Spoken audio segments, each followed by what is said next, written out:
Let's go drift it.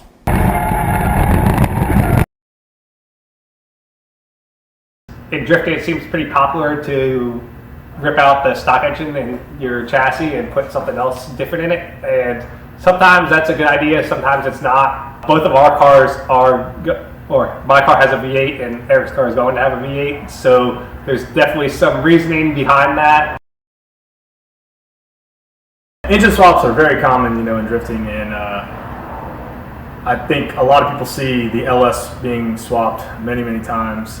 You have an LT that's also based off the same platform, an earlier model, all based off what, the 350? Yeah, the original small block Chevy, which that's obviously 4-inch bore, and I think one of the reasons why a V8 is so popular is the amount of torque and the broad range of RPM that the torque is available at. Because if you think about for drifting, there's a lot of different situations, right? You can be in and you always want to have that power. Yeah, it's power on demand, right? Like not displacement on demand, but power on demand. So another thing is, I guess, the ease of availability. They're very common.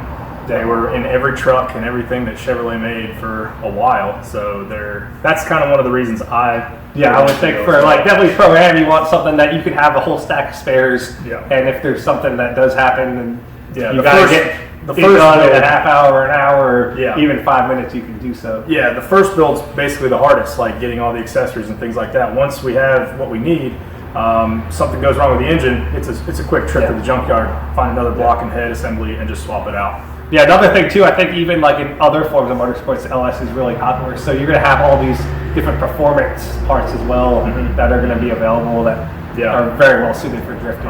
With that availability comes the abundance of parts and ease of access. I mean, it's kind of one of those things that, uniqueness is great if you're building a one-off car and want to take it to a car show or do things like that. But when thinking the racing aspect, what I'm trying to do with it is get something that's more common, that I won't be down a long time with, and something to get me back out on the track. Because my goal is to be drifting, not building a car. Yeah, you don't want to have a 10-year build and you get to drive it. So I would definitely agree with that. And also another thing too, that the LS is really unique, and a lot of people don't realize this or don't believe it, is that how lightweight it is for the amount of power it makes and torque it makes.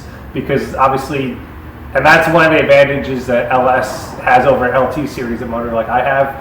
You're going to be probably at least 50 to 100 pounds lighter, depending on your engine setup, since the LS is a aluminum block. Yeah, and there's even aluminum 5.3s, I know, with the L33. You can go different routes with aluminum or iron.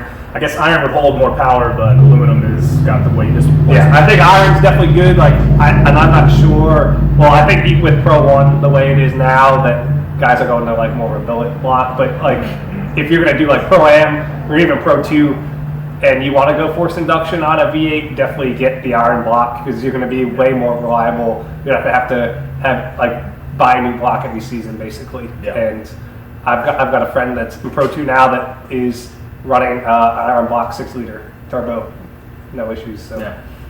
And there's, I guess, the 3 different versions. There's a 4.8, a 5.3, and a 6.0 that are most common, and then there's 6.2 and things like that. But I think the most common one you can find in a junkyard would be the 4.8 or the 5.3. My future plans are to go 4.8 and turbo, so we're looking for an iron block. We're going to be boosting it. And even though the internet says probably a 4.8 is the worst motor ever, it's honestly, for if you're going turbo or eventually going turbo, that's definitely not a bad option at all. And it's also good that you can get the blocks for super cheap. Yeah, and I think you have the ability to rev a little higher. You have that shorter stroke. You have, there's more meat left on the engine with a 4.8. So that's something you want. Yeah. And then with the nice advantage, I guess, with the LT1 or another older TPI or TBI motor, is that they're going to be super, super cheap.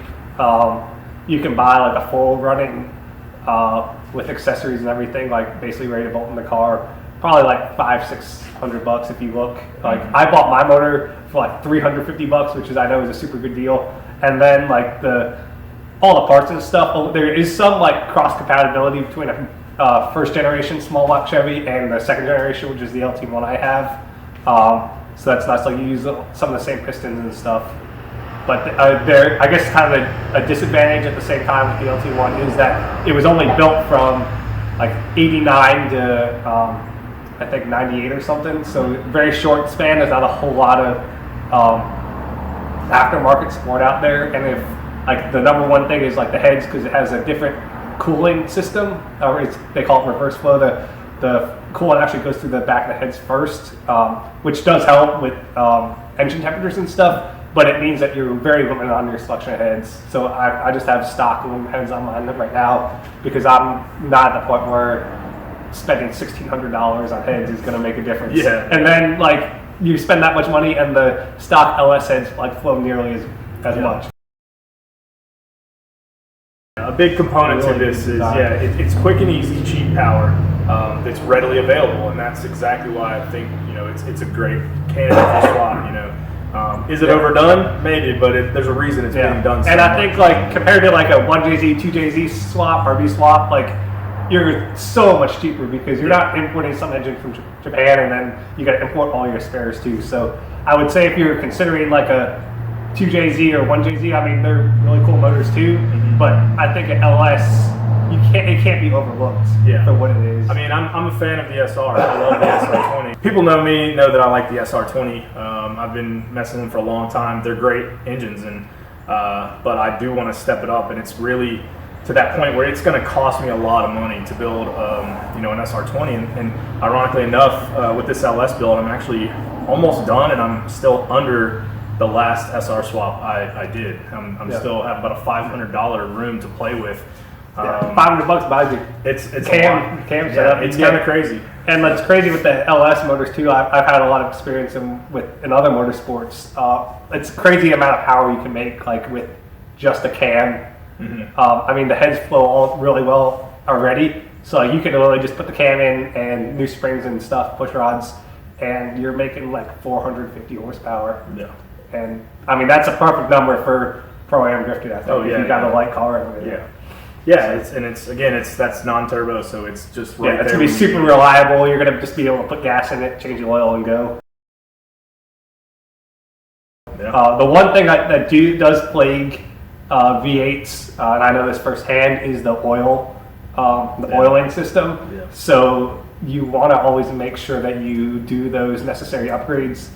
So, but thankfully, since LS and even just a small Chevy are so popular in motorsports, there's a bunch of different pans and windage trays, baffles, stuff like that you can buy. I've gotten lucky and found my Canton oil pan on Facebook Marketplace, not even used. The guy was going with the build, so that's a good way to do it too. I'm sourcing parts from other people that have given up on their builds or gone a different route. I will be putting an oil cooler on, running, and 6 lines or bigger, we're about N6, that's what we're running. And then, are you running an AccuSump or no? No, so I'll be running oil filter relocation kit and just a cooler for now. Yeah, so on my car, I may eventually, if I can find an AccuSump used, which there are a lot of them, I'll put that on, which basically that is an oil bladder that gets filled up when you have oil pressure, so that when there's a sudden oil pressure drop, that vacuum pulls the oil out of the AccuSump and into your engine. So it's basically like a reserve safety. I don't know how they work. So the good thing about that is that it'll like prevent starving. Yeah, it's a great concept. Yeah, if you can find one, that's a good way to go. And that's if I come across one. And I've actually even thought about designing and building one myself too. So that might be a cool project as well.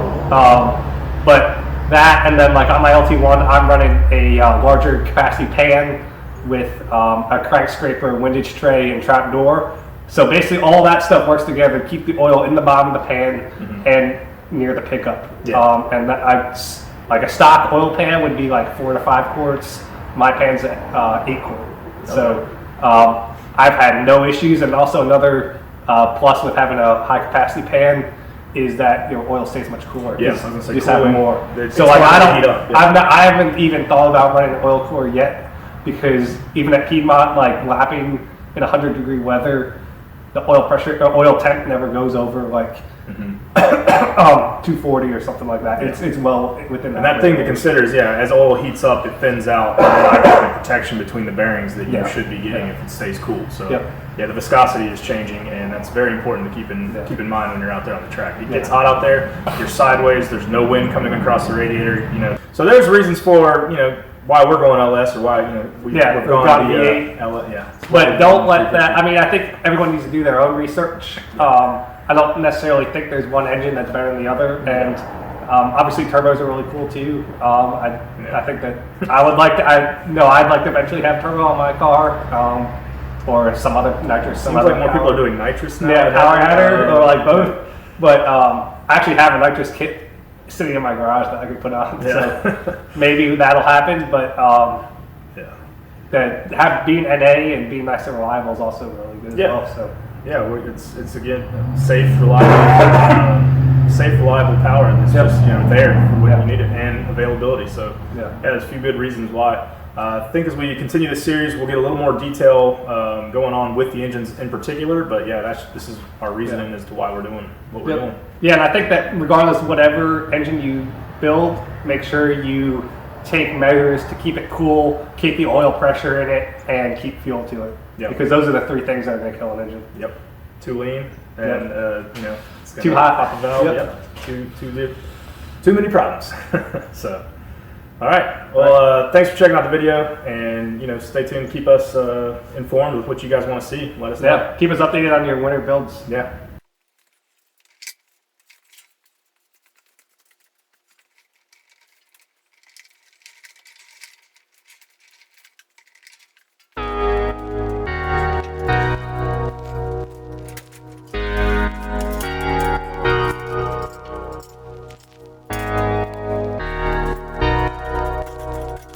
I wanted to weigh the RX7 and see what a V8 swapped FB RX7 really weighs. So I got some corner scales. I borrowed them from a friend, put them under the car, and put the weight.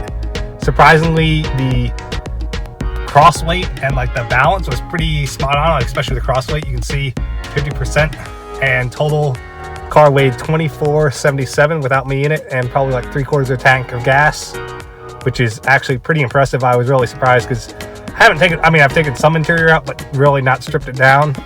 So there's definitely some room for improvement there.